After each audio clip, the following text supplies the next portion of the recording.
Assalamualaikum warahmatullahi taala wabarakatuh. Kembali lagi di channel Pixie Cerita Horor.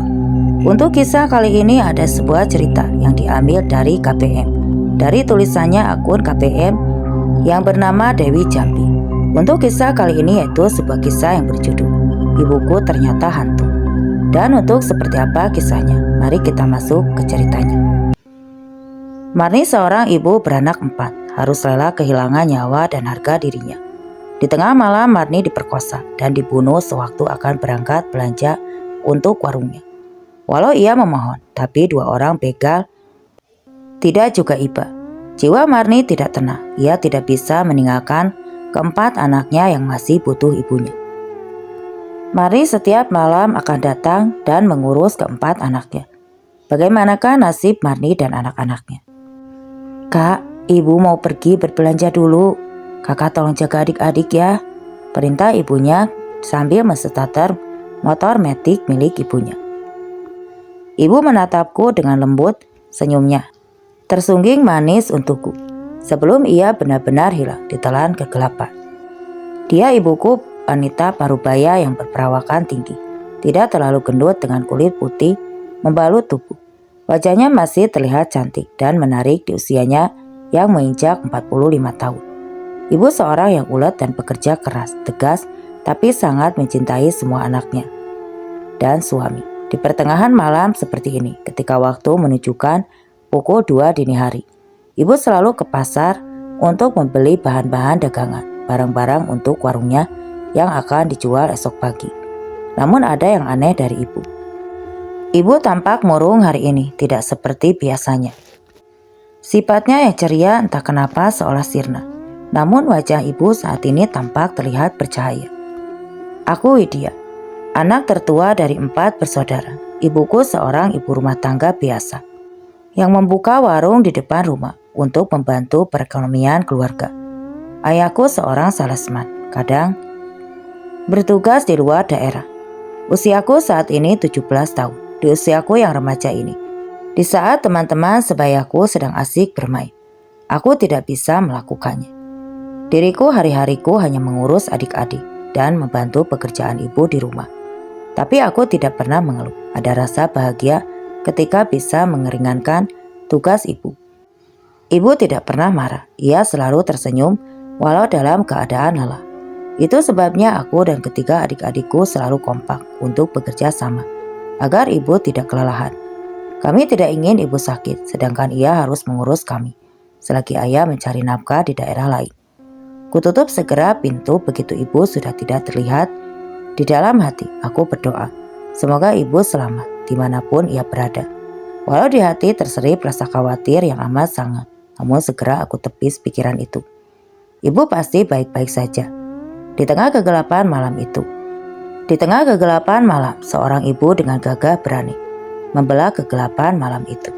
Ia tidak peduli dingin malam menyelimuti perjalanannya. Pandangannya fokus ke jalan yang ia lihat. Ia hanya ingin cepat sampai di pasar, berbelanja dan pulang. Ia takut meninggalkan anak-anaknya terlalu lama. Dia takut terjadi hal buruk kepada 4 anaknya. Di tengah ia sedang konsentrasi menjalankan motor metiknya. Tiba-tiba ia dikagetkan dengan seberkas sinar yang terlihat dari kaca spionnya. Sinar itu melaju pesat bersama laju motornya. Hati si ibu bernama Marni itu mulai tidak enak. Semakin lama mendekat, ternyata sinar itu adalah laju motor dari motor yang ditunggangi 2 orang lelaki parubaya. 2 lelaki itu tampak tertawa sambil menggoda Marni. Tampak jelas, kedua lelaki itu mempunyai maksud buruk terhadap Marni. Marni yang saat itu merasa ketakutan karena merasa itu adalah sebuah bahaya yang sedang mengintainya.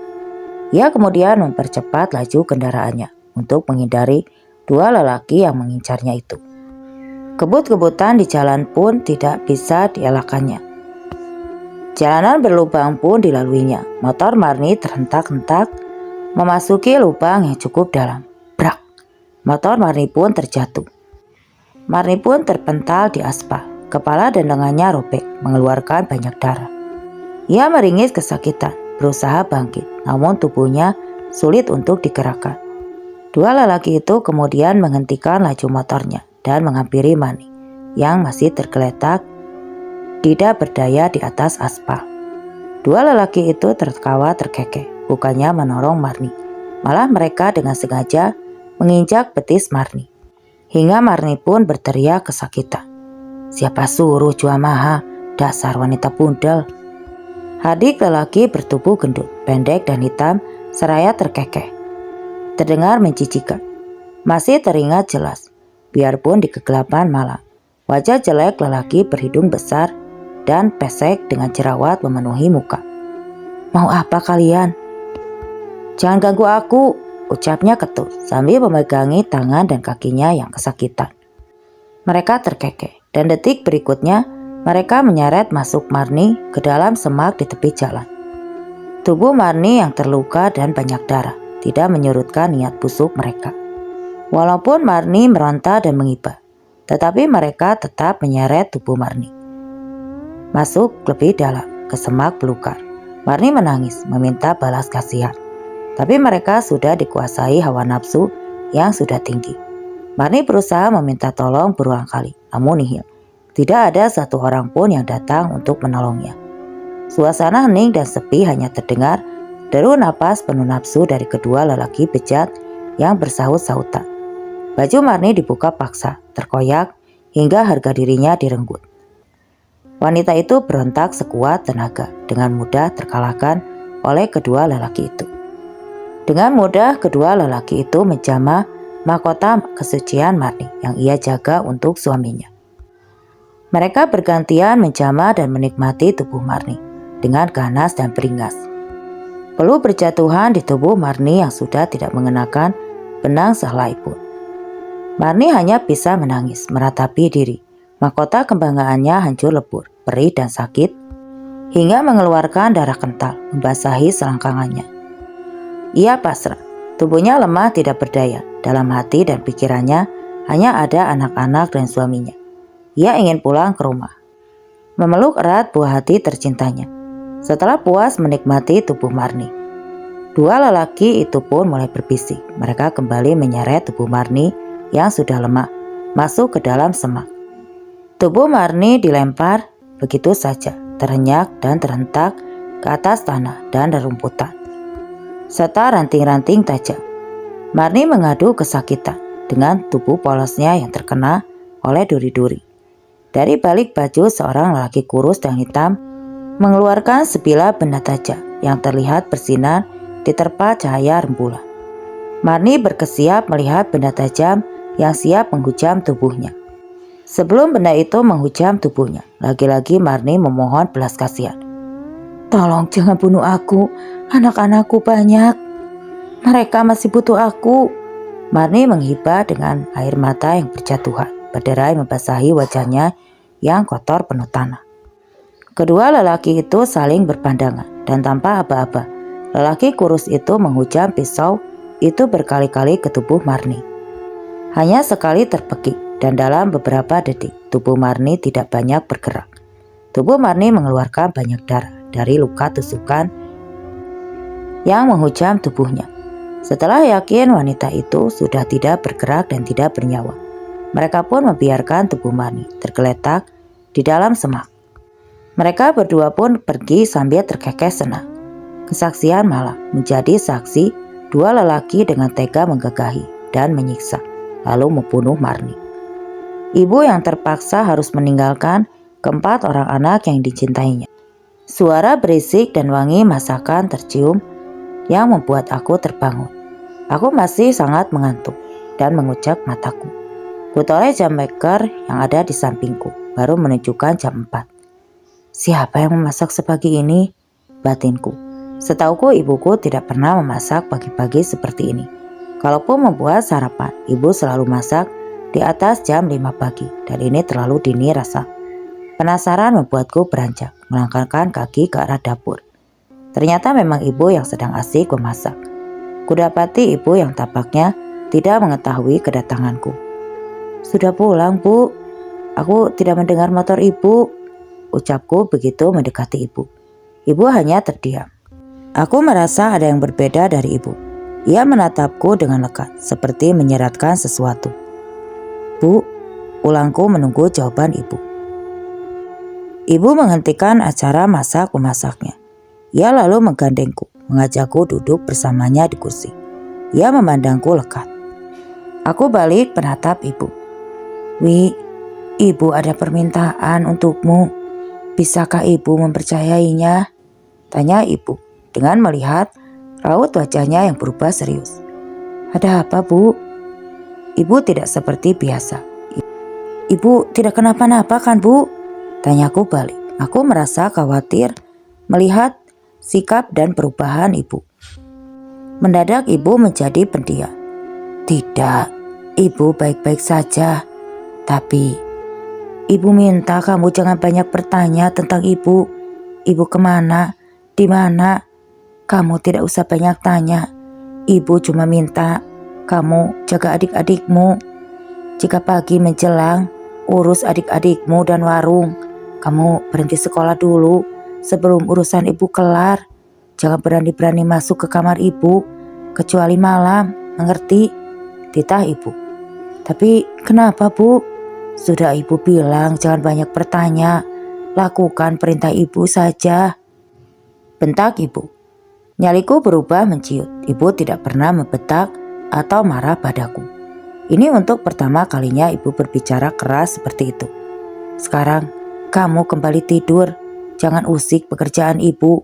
Ibu pasti kalian tetap makan dan pekerjaan rumah selalu beres. Kamu hanya tinggal menjaga adik-adikmu," ucap ibu, yang kemudian menunjuk ke kamarku. Ibu memaksaku untuk kembali tidur. Dengan langkah gontai, kuayunkan kakiku menuju kamar. Sedih melihat perubahan ibu. "Widya," panggil ibu, dan aku pun menoleh. Aku melihat perubahan wajah ibu yang seduh. "Kamu baik-baik saja ya? Jaga adik-adikmu dengan baik ya, Nak. Ibu bisa mempercayaimu kan? Kamu harus tahu, ibu sangat mencintai kalian," ucap ibu. Dapat kulihat jelas ibu menitikkan air mata di pipinya. Aku mengangguk pelan. Dalam hati aku bertanya, apa yang membuat ibu berubah? Aku pun kembali masuk ke dalam kamar. Sambil tidur memeluk adik bungsuku, Nina, yang baru berumur 4 tahun. Aku tepis semua perasaan yang berkecambuk di hati. Ibuku pasti baik-baik saja. Jam waker membangunkanku. Kulihat jam sudah menunjukkan pukul 6 pagi. Sinar matahari bersinar terang dan aku terlambat ke sekolah. Adik-adik serta merta kubangunkan. Mereka anak-anak yang mandiri.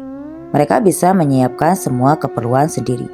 Aku buru-buru menuju meja makan bersama adik-adikku. Semua sudah terhidang dan tampak sangat lezat. Nasi goreng udang dengan taburan bawang goreng plus telur ceplok. Selesai makan, adik-adikku berbaur pergi ke sekolah. Sedangkan aku sibuk mencari ibu karena adikku tidak ada yang menunggu. Ibu, panggilku seraya mencari-cari ke arah penjuru rumah. Ibu tidak ada. Rumah sepi, tidak ada sahutan. Tapi seluruh rumah tampak sudah bersih, pakaian pun sudah terjemur, dan piring-piring sudah tertata rapi. Nina yang sedang duduk anteng di sana. Dia sedang tertawa kecil. Dia seperti sedang bermain dengan seseorang di sana. Tapi di sini hanya aku dan Nina, tidak ada orang lain selain kami berdua. Bulu kuduku meremang. "Ibu di mana?"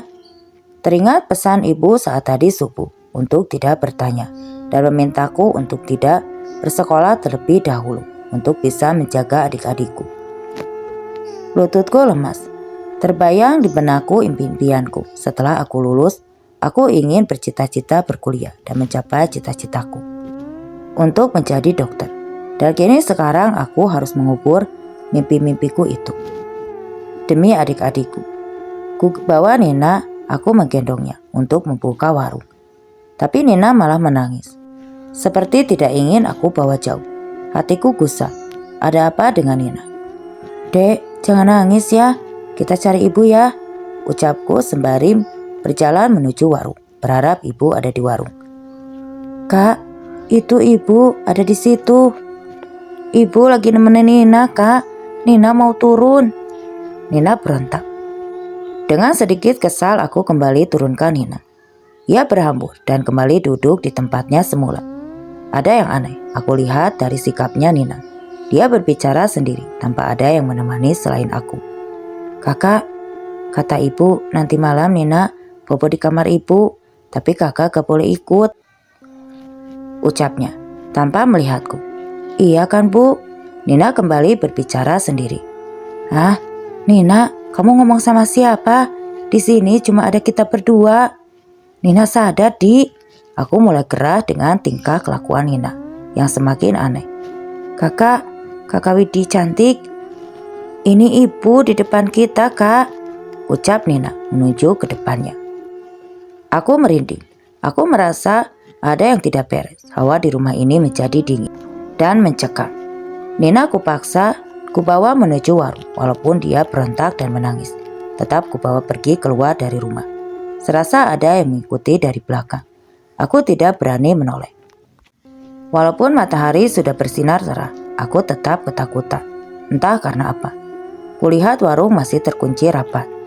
Kulihat warung masih kosong, tidak ada ibu di dalam.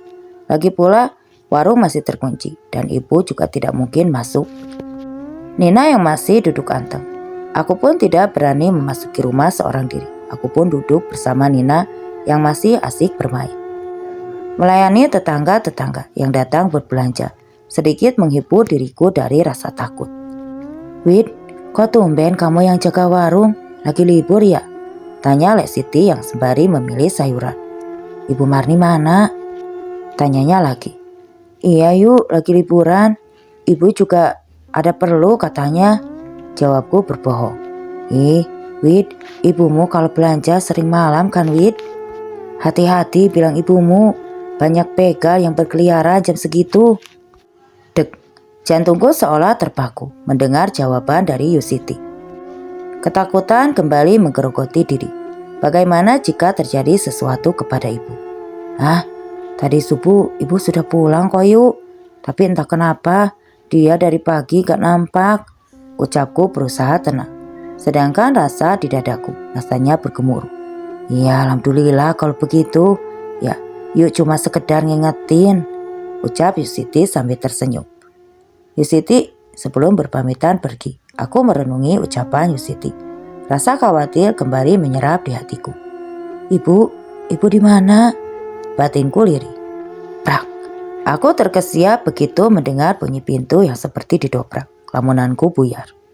Aku seketika teringat Nina yang tadi aku biarkan bermain sendiri di teras. Segera bangkit dan mencari Nina. Nina, kamu di mana, Dek? Aku seketika lemas ketika tidak mendapati Nina di depan teras. Nina, berulang kali kupanggil namanya, namun tidak ada juga sahutan dari bibir kecilnya. Aku segera mencari penjuru rumah, ke kamar mandi, ke kamarku dan juga ke kamar adik-adikku, ke dapur dan ke segala penjuru rumah, namun aku tidak mendapati Nina. Sembari menangis terisak, ku cari Nina tidak henti. Namun Nina seolah lenyap di telan bumi. Aku merasa bodoh, kenapa aku meninggalkan Nina sendiri. Kini tibalah aku di satu-satunya tempat yang belum aku cari, yaitu kamar ibu. Tapi aku teringat ucapan ibu tadi subuh. Dilarang membuka kamar ibu ketika pagi, siang, sore, dan hari. Malam baru boleh. Nyaliku mulai ciut. Dengan berdebar kubuka pintu kamar ibu. Nina, dek. Jantungku berdebar kencang. Ketakutan kembali menyergap diriku. Kamar ibu tampak gelap, tidak tersinari sedikit pun. Cekak. Ku coba menghidupkan lampu, namun nihil, lampu tidak juga hidup. Bulu kuduku merinding saat aku memasuki kamar ibu yang gelap gulita. Nina, kulihat samar-samar sesosok tubuh sedang berbaring di ranjang ibu. Kudapati perlahan. Dengan kaki yang gemetar hebat. Nina, ku sentuh tubuh itu perlahan. Sosok itu menggeliat. Ia menoleh dengan perlahan. Kakak, Nina, sedang apa kamu di sini, Dek? Ucapku perlahan sambil memeluk Nina dengan begitu erat. Aku menangis kencang. Pergi. Aku mendengar suara lirih yang menyuruhku pergi dari kamar ibu. Dengan tubuh gemetar aku gendong Nina untuk keluar dari kamar ibu. Namun sekilas aku melihat sosok bayangan hitam yang melesat di kamar ibu. Dengan secepat kilat, aku bawa Nina keluar dari kamar ibu. Brak! Pintu tertutup dengan sendiri ketika aku dan Nina berhasil keluar dari kamar ibu. Keringatku mengucur. Seumur hidup baru aku temui sosok yang seperti itu. Apakah itu ibu? Tapi kenapa begitu menyeramkan sosok ibu? Kakak, kenapa? Suara Nina membuyarkan lamunanku. Aku terduduk menatap lekat ke mata Nina. Kuhela napas dalam-dalam, ku lepas dengan perlahan. Adek, kenapa adek bobo di kamar ibu? Tanyaku dengan hati-hati. Adek kan bobo sama ibu, kak. Kakak yang kenapa bangunin adek? Nina balik bertanya.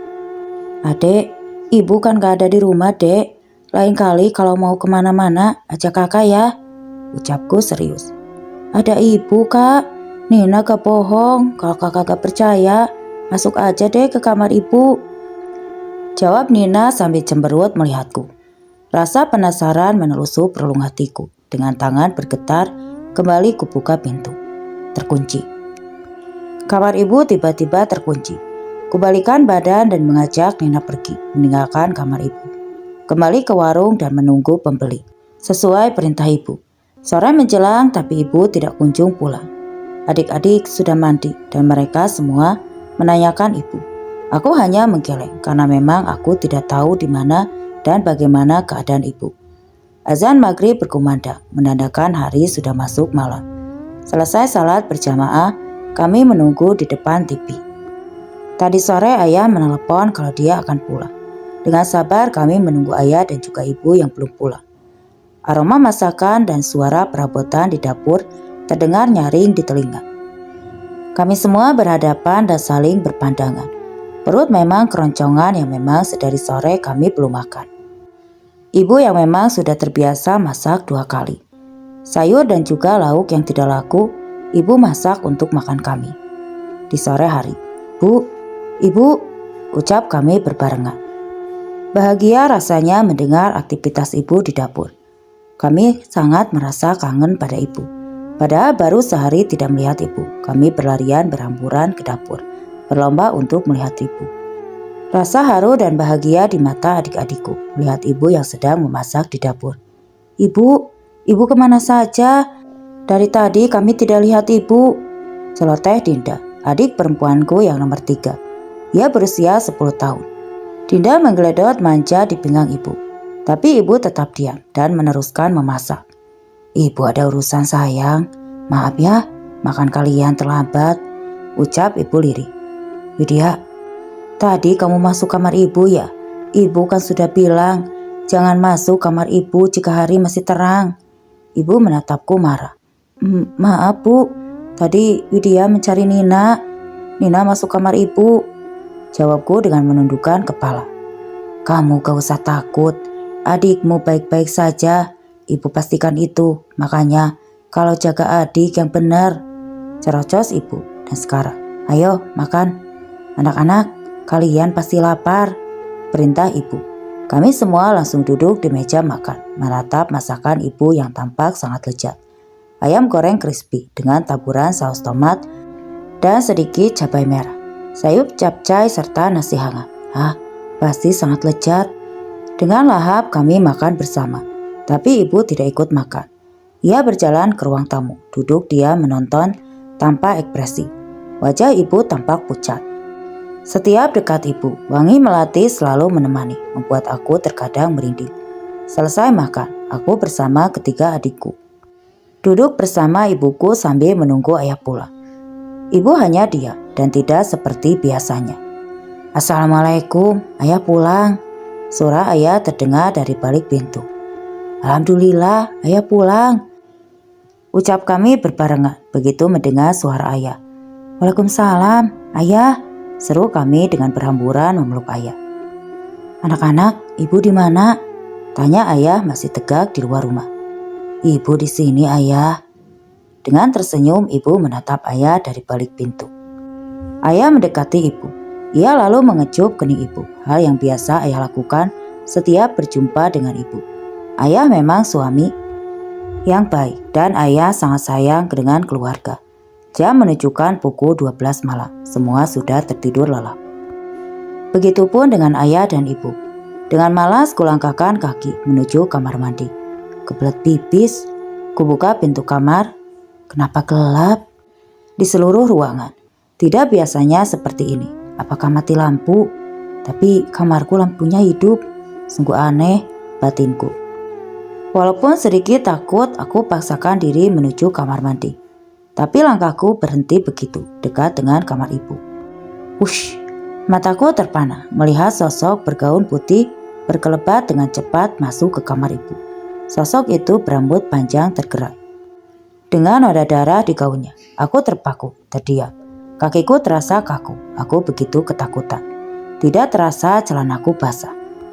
Mataku tiba-tiba buram, kepalaku rasanya berputar. Bruk, aku terjatuh dan semua tampak menghitam. Widya, suara ayah terdengar nyaring di telingaku, disertai pukulan lembut di pipiku. Aku terhenyak bangun, badan terasa pegal. Semua. Kuedarkan pandangan ke segala penjuru. Di mana aku? Widya, ayah mengulangi panggilannya kepadaku. Ayah menatapku dengan tatapan heran ke arahku. Iya ya, jawabku terbata. Kamu kenapa tidur di sini? Mana bau pesing lagi? Seru ayah dengan menutup hidungnya. Teringat kejadian semalam membuatku bergidik ngeri. Ingin kuungkapkan kepada ayah, tapi aku takut ayah tidak percaya. Ibu di mana ya? Tanyaku mengalihkan ucapan ayah. Ibumu sudah pergi dari subuh. Sepertinya ada perlu, jawab ayah sekenanya. Dan berlalu pergi menuju dapur. Ayah, panggilku. Apa? Ayah menghentikan langkahnya dan menoleh ke arahku. Apa ada yang aneh? Terhadap ibu ya? Tanyaku penuh selidi. Gak ada, cuma ibumu sangat wangi dan menjadi pendiam. Seloroh ayah. Nah kan? Aku yakin sekali ada yang tidak beres dengan ibu. Apa ibu selingkuh? Batinku. Prang. Tiba-tiba terdengar suara piring pecah. Aku dan ayah saling berpandangan. Bukan ayah, jawab ayah. Lantas siapa ya? Mungkin tikus, jawab ayah cuek. Yaudah, kamu mandi Wid. Kamu dan adik-adikmu mau sekolah kan? Titah ayah. Enggak ya, Widya ke sekolah lagi. Aku menggeleng pelan. Nak, kenapa? Kamu ada masalah di sekolah? Sidik ayah dengan tatapan marah. Enggak ya, ibu yang nyuruh dia berhenti sekolah dan menjaga adik-adik serta warung di rumah. Aku membela diri. Memangnya ibumu kemana? Kan selama ini ibumu yang menjaga adik-adikmu dan juga warung. Tanya ayah dengan kesal. Entahlah ya, ibu kalau siang sampai sore gak kelihatan. Dia akan pulang kalau sudah maghrib. Widya gak tahu ibu kemana. Aku menjawab dengan menunduk. Baiklah, nanti malam kita bicarakan. Sekarang ayah mau pergi kerja dulu. Jaga adik-adikmu Wid, perintah ayah sambil berlalu. Aku hanya mengangguk pelan, berdiri dengan sakit di sekujur tubuh. Aku berjalan menuju kamar mandi. Benar kata ayah, diriku bau pesing. Selesai mandi, kulihat Nina sedang asik bermain di sudut rumah yang masih terbilang kuno ini. Bangunannya seperti bangunan masa penjajahan. Lantainya pun masih memakai keramik kasar yang jika berbaring di atasnya terasa sangat dingin. Walaupun suasana sedang panas, rumah ini adalah rumah peninggalan orang tua ibu yang sudah tiada. Jadi bisa dibayangkan betapa tuanya bangunan ini. Tetapi bangunan ini masih sangat terawat. Biasanya aku tidak pernah takut tinggal di rumah ini. Namun berbeda dengan hari-hari belakangan ini. Rumah ini terasa sangat menakutkan. Kudekati Nina yang masih asik bermain. Nina seperti hari kemarin berbicara sendiri. Bu, ayo kita bobo bu. Nina ngantuk ini. Seloroh Nina menatap ke depannya seolah ada ibu di situ. Nina ngomong sama siapa Nin? Gak ada siapa-siapa di sini selain kita dek. Ucapku mulai takut. Kak Widya, ini Nina ngomong sama ibu kak, sautnya tanpa melihat ke arahku. Ia asik memainkan bonekanya. Sesekali ia menguap. Dek, gak ada siapa-siapa di sini selain kamu dan kakak. Aku bertambah gusar melihat tingkah Nina. Ibu di mana? Kenapa setiap hari berganti siang dan terang, ibu selalu menghilang? Apa yang sebenarnya ibu sembunyikan? Pertanyaan-pertanyaan itu kini terngiang-ngiang di kepala. Kak, Nina bobo sama ibu. Kakak jangan ganggu ya, ngerti? Bentakan Nina membuyarkan lamunanku. Ia berjalan sendiri ke kamar ibu. Tangannya seperti sedang menggandeng sesuatu. Nina, panggilku begitu ia sudah berada tepat di depan kamar ibu. Pintu terbuka lebar. Nina tidak menyahutiku. Ia melangkah masuk ke kamar ibu. Nina, brak. Pintu itu tertutup dengan sendirinya. Untuk beberapa detik aku terpaku. Aku segera sadar begitu Nina masuk ke kamar ibu. Nina, tok tok tok. Aku mengetuk pintu. Ku ketuk pintu kamar ibu berkali-kali, tapi tidak ada jawaban sedikit pun. Pintu terkunci dari dalam. Nina, kamu baik-baik saja kan? Raungku. Bulir-bulir bening itu mulai jatuh. Aku takut Nina kenapa-napa. Bu, ibu di mana? Tolong aku, Bu. Tangisku menyeruak. Kudengar raungan di balik kamar ibu. Aku berlari menuju kamarku. Kakiku terasa ingin rasanya mendobrak pintu kamar ibu, tapi aku teringat perkataan ibu. Aku tidak boleh memasuki kamar ibu. Untuk sementara aku tenangkan diri terlebih dahulu, menguasai rasa takutku.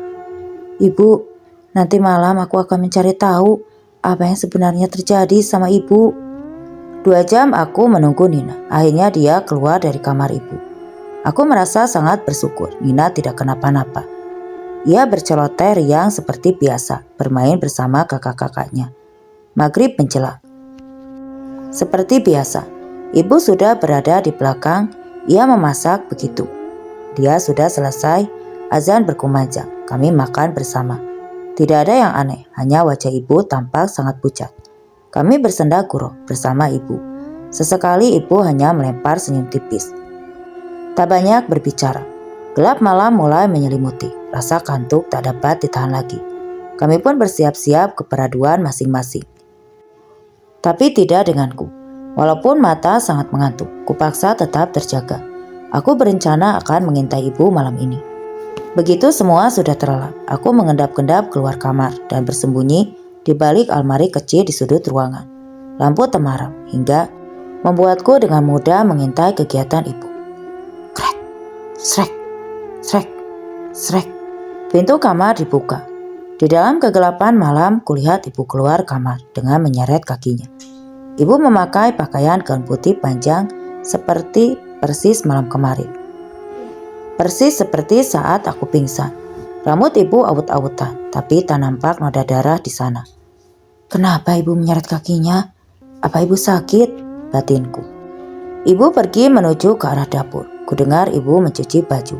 Kemudian terdengar suara piring beraduk. Kenapa jam segini ibu sudah beres-beres? Aku semakin heran. Karena waktu baru menunjukkan pukul 2 dini hari. Aku menuju dapur dan semuanya sudah bersih dan tertata rapi. Tapi kemana ibu? Ibu tidak nampak sama sekali. Yang tertinggal hanya wangi melati di suatu pagi yang cerah. 5 orang bapak-bapak berniat memancing bersama. Mereka memarkir motor di dalam semak di pinggir jalan. Saat itu, udara sedikit mendung hingga mereka merapatkan jaket karena dinginnya cukup menyiksa. Mereka dengan semangat masuk ke semak belukar. Di sepanjang perjalanan, setelah berjalan kurang lebih 10 menit, indra penciuman mereka dikejutkan dengan bau bangkai yang amat sangat.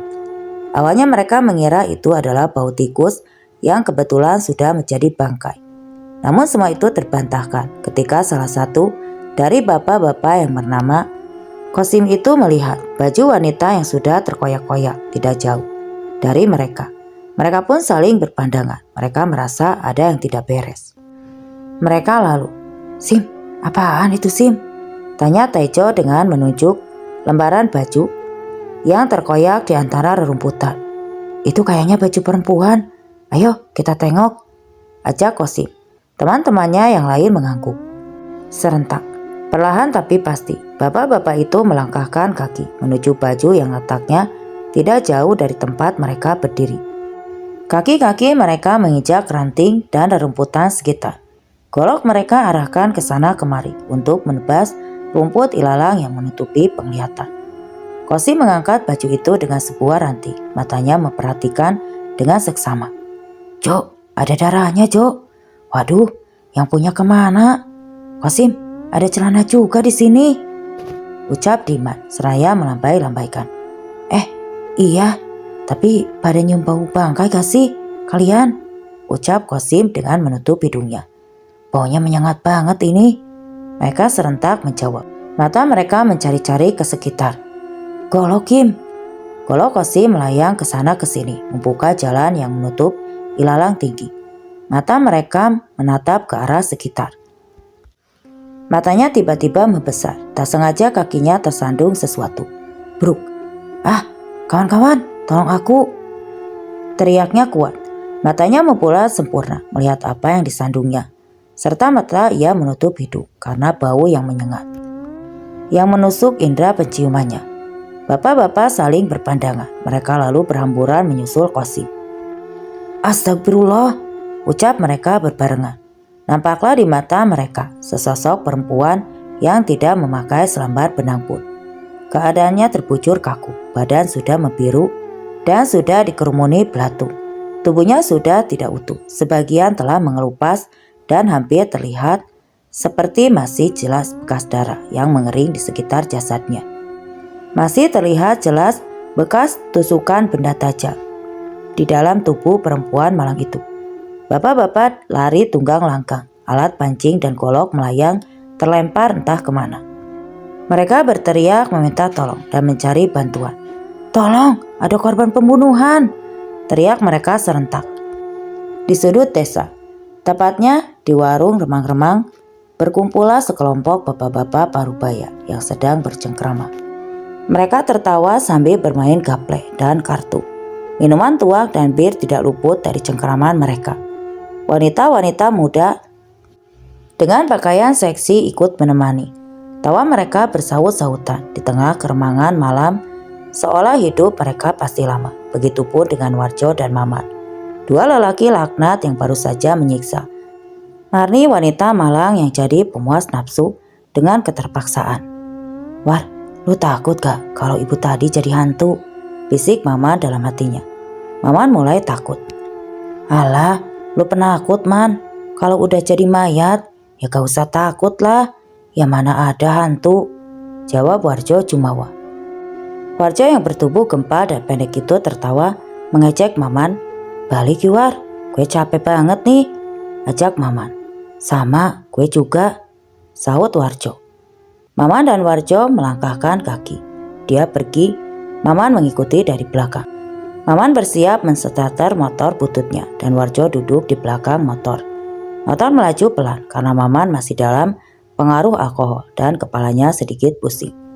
Suara deru motor melintasi jalan setapak desa. Suasananya gelap karena bulan tidak menampakkan dirinya. Lampu penerangan pun tidak ada. Maman hanya mengandalkan lampu motor bututnya. Maman. Maman menghentikan laju motornya. Warjo celingak-celinguk keheranan. Ngapain lu Man? Jangan main-main deh. Tempatnya seram ini. Warjo menepuk pundak temannya itu. Ia mulai merinding ketakutan karena Maman menghentikan motornya tepat di depan komplek pemakaman. Gundukan tanah dan deretan nisan membuat Warjo bergidik ngeri. Angin semilir yang menggoyangkan pohon-pohon tinggi membuat Warjo ingin berlari.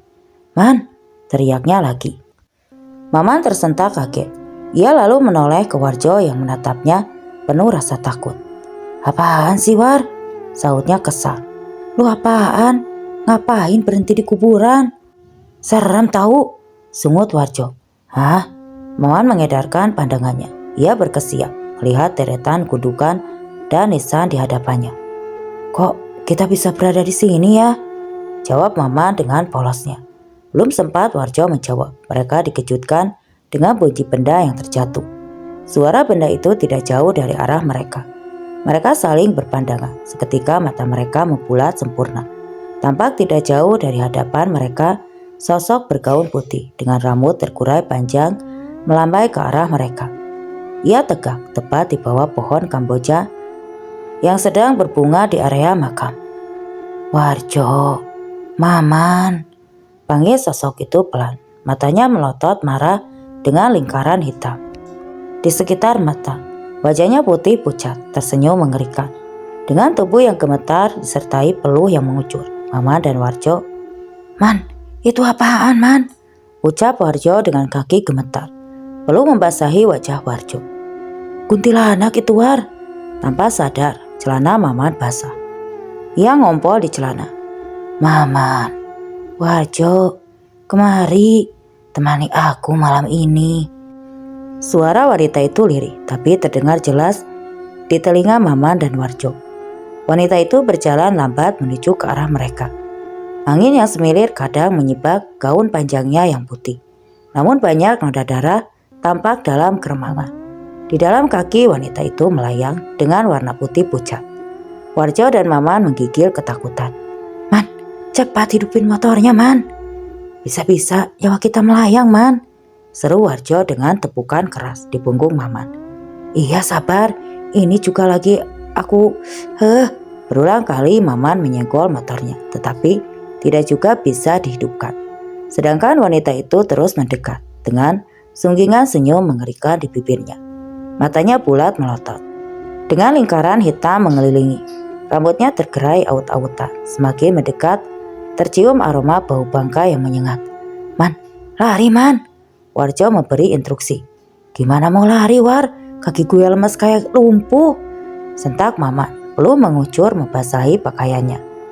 "Apa kalian lupa aku? Aku wanita yang kau habisi. Aku tersiksa. Kalian pisahkan aku dan anak-anakku. Kalian kejam," teriaknya dengan nyaring. Maman dan Warjo menatap takut wanita itu. Wanita itu menangis pilu. Jarak beberapa meter, wanita itu berbalik. Maman dan Warjo ketakutan. Punggung wanita itu bolong, bersarang belatung yang bergeliat dan menari-nari di sana. Maafkan kami, Bu," ucap Maman bergetar. Dunianya seakan berputar. Bruk, Maman terjatuh. Warjo bingung. "Aku tidak akan memaafkan kalian. Tunggu pembalasanku." Ia kemudian terbang membumbung tinggi, melayang-layang di atas pohon Kamboja. Warjo tidak mau kehilangan kesempatan. Lelaki gendut pendek itu pun berlari, meninggalkan temannya di area pemakaman. Berlari secepatnya tanpa melihat ke belakang. Walau ia mendengar suara wanita itu bergigit di kejauhan. Sudah seminggu ibu dengan sikapnya yang aneh. Dan selama itu aku tidak tahu penyebab perubahan sikap ibu. Ibu hanya terlihat di saat malam dan menghilang di pagi hari. "Wid," panggil ibu membiarkan lamunanku. Aku berkesiap dan langsung menatap ibu. "Iya, Bu. Ibu mau ngomong serius sama kamu, Wi," saut ibu. "Widya juga, Bu," ucapku lirih. "Wid, ibu tahu kamu merasa aneh. Begitu juga ayahmu. Tapi yang harus kalian tahu, ibu tidak berbuat macam-macam. Waktu ibu gak banyak, Wid. Kamu harus janji jaga adik-adikmu. Ibu hanya meminta Nina menemani ibu. Relakan Nina." Suara ibu tiba-tiba meninggi, membuatku takut. "Ibu, maksud ibu apa? Widya gak ngerti," ucapku dengan menunduk, menghindari tatapan ibu yang berubah menakutkan. Bulu kuduku seketika meremang. "Seiring berjalannya waktu, kau juga akan tahu." Ibu berlalu masuk ke dalam kamarnya. Kurasakan hawa dingin menyelimuti tubuhku. Segera aku tinggalkan dapur menuju kamar. Sikap ibu semakin aneh dan membuatku tidak tenang dengan ucapan ibu. Kenapa ia meminta Nina dan mau dibawa kemana Nina? Pertanyaan itu terus terang di benakku hingga aku terlelap tidur. Bunyi pintu dapur membuatku terbangun. Aku segera berlari menuju pintu. Begitu juga ayah yang rupanya terbangun. Untuk sedetik kami saling berpandangan dan mengangguk serentak. Di kegelapan malam aku lihat Nina berjalan sendiri menuju kebun belakang yang ditumbuhi pohon singkong dan pohon rambutan tinggi, hasil ibu yang senang bertanam. Nina berjalan sendiri dengan tangan kiri ke atas seolah sedang menggandeng seseorang, tapi tidak nampak siapapun selain Nina di sana. "Nina!" teriak ayah. Aku terus berlari mengikuti Nina tanpa alas kaki. Tapi tiba-tiba aku mengingat kata-kata ibu. "Nina, Nina, Nina!" panggil ayah berulang kali. Aku pun terus berlari bersama ayah. Aku terus mengikuti Nina yang berjalan cepat. Ia seperti tidak mendengar teriakan kami. Nina terus berjalan menelusuri kebun di dalam keremangan malam. Tidak sadar kulihat samar-samar asap mengelilingi Nina. Jantungku berdegup kencang. "Nina, ada yang tidak beres dengan Nina." Ayah semakin kencang berlari, walaupun terkadang bunyi napasnya yang ngos-ngosan. Nina kini berada di ujung kebun dan masuk ke dalam semak belukar. Ranting pohon, tanaman berduri, serta ilalang masuk ke kakiku yang polos. "Ah, sakit!" Terkadang aku berteriak kesakitan, tapi terus mengejar Nina. "Nina!" Ayah berhasil meraih tangan Nina dan memeluk Nina erat. "Nina, kamu mau kemana?" Kulihat peluh ayah membasahi keningnya. Badannya basah, begitu juga aku. "Nina mau ikut ibu ya," ucap Nina. Ibu di mana?" tanya ayah. Ia mengedarkan matanya ke sekeliling. Tidak ada siapapun selain aku, ayah, dan Nina. "Tadi ibu bersama Nina ya." Nina berusaha meyakinkan ayah. Ayah menggeleng. Ia kemudian mengajakku dan Nina pulang. Angin semilir mengipas rambutku, membuat bulu kuduk seketika meremang. Ku percepat langkah kaki agar sampai di rumah dengan segera. Ibu ada di rumah," ucap ayah begitu melihat ibu yang sedang berdiri di meja dapur. Ibu menatap ayah. "Ibu dari tadi di rumah. Ini ibu buatin kopi," ucap ibu sembari tersenyum menyerahkan segelas kopi susu untuk ayah. Aromanya yang harum menyeruak ke seluruh ruangan. Kutatap wajah ibu yang tampak sangat pucat. Tersirat beban di wajahnya yang memasuki usia renta. Aku takut ibu mengalami hal yang berat mengingat sikapnya yang berubah. Kejadian demi kejadian aneh di keluarga. Apakah ada hubungannya dengan ibu? Warjo berlari secepat yang ia bisa, mengikuti jalan setapak yang di samping kanan dan kiri tumpukan pohon tinggi dan semak yang mengelilingi. Ia terus berlari, tapi suara tawa wanita itu masih terdengar sangat jelas di telinganya. Dengan napas yang terengah-engah, Warjo tetap berlari. Gelap malam tanpa sinar bulan membuat mata Warjo kembali berkunang. Lelah tidak tertahan, peluh mengucur dan membasahi badan. Dalam ketenangan malam, samar-samar mata Warjo melihat sebuah sinar. Sinar itu semakin lama semakin terang. Warjo mengatur napasnya yang tersenggal. Ia memperhatikan ke sekitar tubuhnya yang tiba-tiba kaku. Ia menatap sosok yang tergeletak tidak jauh dari tempatnya berdiri. "Maman!" teriaknya. Ia heran kenapa ia bisa kembali ke tempat itu berada di komplek area pemakaman. Berarti sedari tadi ia hanya berputar-putar di tempat yang sama. "Kau kembali lagi, Warjo?" Warjo menatap ngeri ke asal suara yang bergidik ngeri menatapnya dengan sengit. Ia duduk di dahan pohon kamboja yang tidak jauh dari tempatnya berdiri. Wanita itu mengayunkan kakinya mengipas gaunnya yang menjuntak. Kaki Warjo gemetar, tubuhnya lelah, tidak bertenaga. Matanya buram dan dalam hitungan detik tubuhnya terjelembab ke tanah. "Ini baru awal mula untuk kalian. Hidup kalian tidak akan tenang. Aku akan menuntut balas karena kalian. Aku harus berpisah dengan anak-anakku." Wanita itu kemudian menangis. "Tunggu Nina, ibu akan menjemputmu." Tok tok tok. "Assalamualaikum." Kudengar pintu diketuk. Kutatap jam di dinding. Aku membukanya. "Siapa ayah?" tanyaku.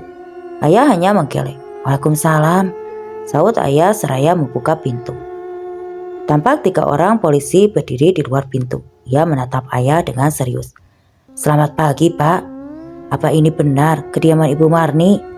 tanya salah seorang pria yang berseragam polisi. "Iya benar, Pak.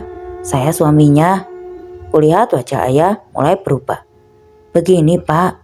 Kami mau menyampaikan berita duka buat keluarga Bapak. Kami harap Bapak beserta keluarga bisa tabah," sahut Pak Polisi. "Maksud Bapak apa ya?" Aku tak kuasa menahan diri mendengar mereka berbincang tentang ibu. Dadaku semakin bergemuruh. Begini Pak, adik, Ibu Marni ditemukan meninggal dalam kondisi mengenaskan di daerah diduga korban pemerkosaan dan pembunuhan. Mayat Ibu Marni membusuk saat ditemukan warga. Diperkirakan sudah seminggu ia meninggal, ucap Pak Polisi. Gak mungkin Pak, istri saya ada di rumah. Sedangkan ibu masih ada dan beraktivitas seperti biasa. Walaupun banyak keanehan, Pak Polisi menatap heran. Baiklah Pak, adik, silakan ikut dengan kami. Kami mendapat alamat rumah ini dari KTP yang bercecer di TKP. Kita ke rumah sakit untuk melihat jasad Ibu Marni. Tapi jika itu benar istri Bapak bisa membawa pulang dan memakamkannya secara layak, ucap Pak Polisi. Mempersilahkan ayah dan diriku untuk ikut naik ke mobil polisi yang terparkir di halaman rumah. Wid, kamu jangan ikut, jaga adik-adikmu, terutama Nina, perintah ayah. Aku pun mengangguk. Trauma juga jika harus meninggalkan Nina dan adikku yang lain. Namun dalam hati, aku pun tidak mampu menyembunyikan rasa kalut. Bagaimana jika itu memang ibu? Mobil polisi menderu membawa ayah bersamanya. Hatiku tak karuan, entah kenapa di relung hatiku berkata jika itu memang ibu. Lantas siapakah yang menemaniku selama ini jika bukan ibu? Entahlah, aku berdoa dan berharap jika ini kesalahan semata dan ibu ada di dalam keadaan baik-baik saja. Bu, aku menyayangimu. Mobil polisi berhenti di rumah sakit umum daerah. Dengan langkah gontai, ayah melangkah mengikuti ketiga polisi yang berjalan tergesa menuju kamar mayat. Jantung berdebar ketika kaki memasuki kamar mayat. Hawa dingin menelusup hingga relung hati. Salah satu polisi membuka salah satu berangkas mayat. Tampaklah sekilas kaki putih yang sudah kaku. Mari Pak, kemari. Salah seorang polisi melambai. Sosok yang dilihatnya walaupun sudah dibersihkan, tampak mayat itu sudah penuh dengan lubang bekas tusukan. Daging sudah tidak utuh lagi. Hampir terlihat tulang putih pada bagian mata sudah tidak ada polanya. Kulit sudah membiru dan mulai mengempung. Wajah sudah tidak dapat dikenali karena sudah rusak. Ini Pak, barang-barang yang ditemukan di TKP. Pak Polisi menyerahkan dompet, KTP, tas dan juga baju yang ditemukan. Ya Allah, iya Pak, ini semua barang-barang istri saya, teriak ayah menerima barang yang dengan tubuh gemetar. Ibu, ya Allah, Ibu, kenapa nasibmu seperti ini, Bu? Masya Allah, Bu, ratap ayah. Pak Polisi berusaha menenangkan ayah yang duduk bersimpuh sembari menangis terseduh. Hatinya sungguh hancur, dunianya seakan runtuh. Tanpa ayah sadari, di sudut ruangan ada sosok yang sedang menatapnya pilu. Ya, itu adalah ibu. Tangannya terkepal dengan dendam yang memburu. Hatinya juga sakit melihat orang yang ia cintai terluka karena kepergiannya. Jiwanya tidak tenang, ia belum bisa menerima kematiannya. Assalamualaikum ya. Cepat, kamu kabari keluarga dan adik-adikmu, juga tetangga sekitar. Kabarkan jika ibumu telah tiada. Bagai disambar petir mendengar kabar yang ayah sampaikan. Tidak mungkin itu ibu. Aku tidak percaya. Itu bukan ibu kan ya? Gak mungkin itu ibu. Kamu yang sabar Kak. Ini memang mayat ibu. Lemas rasanya tubuhku. Tidak, itu bukan ibu. Tidak mungkin ibu. Ibu, teriakku membuat adik-adikku yang sejak tadi ikut menunggu kabar ibu berlari mendekatiku. Ibu, kenapa Kak? Tanya Dito, adikku yang nomor 2. Lelaki remaja itu menatapku pucat, sedangkan yang lainnya menunggu jawabanku. Ibu, ucapku berusaha tabah, sedangkan bulir itu menetes tanpa kusadari. Tidak, ibu jangan tinggalin kami, Bu. Semua adikku menangis, meraung. Kupeluk mereka dan ikut larut dalam suasana haru. Namun tidak dengan Nina. Nina tampak biasa saja, bermain dengan bonekanya. Tidak ada tangisan, tidak ada raut kesedihan. Kuanggap itu biasa. Mungkin di umurnya yang masih menginjak 4 tahun, aku harus tegar walaupun hatiku rapuh. Bagaimanapun aku adalah yang tertua dari semua tugas tertumpu di pundakku. Kalau aku lemah, bagaimana dengan ketiga adikku? Mayat ibu datang dibawa mobil ambulan ke rumah sakit. Mayat ibu dimasukkan ke dalam peti. Dari pihak rumah sakit melarang kami untuk membukanya. Dari awal hingga akhir prosesi penguburan, kami tidak diperkenankan melihat ibu untuk yang terakhir kalinya. Derai air mata dan raung tangisan mengantar prosesi penguburan ibu. Suasana mendung dan langit gelap menambah kesedihan. Rasa dunia kami hancur. Tragedi hari ini seakan mimpi. Ibu tidak mungkin tega meninggalkan kami sendiri. Ke rumah hanya beberapa orang yang datang. Suara rumah tidak begitu ramai ketika 30 orang dengan warga khusyuk memberikan doa untuk ibu. Namun semua tidak berlangsung lama. Ketika indera penciuman kami menangkap aroma harum makanan dan perabotan dapur yang berbenturan, seperti orang yang sedang memasak. Pengajian terhenti sejenak. Semua orang saling beradu pandang. Setauku, tidak ada siapapun di dapur. Malam ini rasa penasaran menyergap hatiku. Sosok yang sedang memasak itu memakai gaun putih panjang dengan rambut terurai. Hujan yang semakin deras diiringi dengan suara angin kencang menambah suasana semakin mencekam. "Ibu," panggilku saat melihat sosok itu menghentikan kegiatannya. Semua tampak terpaku dengan jantung yang berdebar antara takut dan penasaran. Kepala sosok itu memutar 180 derajat. Matanya melotot dengan warna hitam mengelilingi senyumnya yang mengerikan. "Hantu!"